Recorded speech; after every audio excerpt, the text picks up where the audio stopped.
حضرت آدم علیہ السلام اور حضرت حوا علیہ السلام کے وہم و گمان میں بھی یہ بات نہیں تھی کہ ایک شخص اللہ کی قسم کھا کر جھوٹ بول سکتا ہے، لیکن ابلیس نے ایسا کر ڈالا تھا۔ البتہ اس واقعہ میں نصیحت کی بات یہ ہے کہ اس نے دھوکہ دینے کے لیے چیزوں کے نام تبدیل کر دیے تھے۔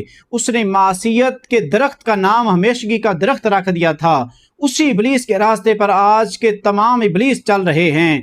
انہوں نے شراب کو روح کو فرت بخشنے والا مشروب قرار دے ڈالا، عریانیت کو فیشن بنا ڈالا، فحاشی کو تہذیب گردانا اور زناکاری کو کھلے پن کی علامت قرار دے دیا۔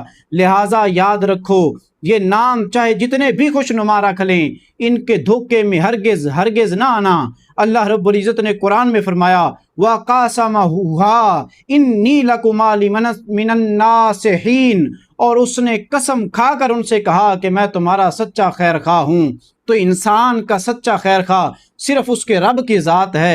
اس کے علاوہ کسی پر یقین کریں گے تو اپنے آپ کو دھوکے میں خود مبتلا کریں گے۔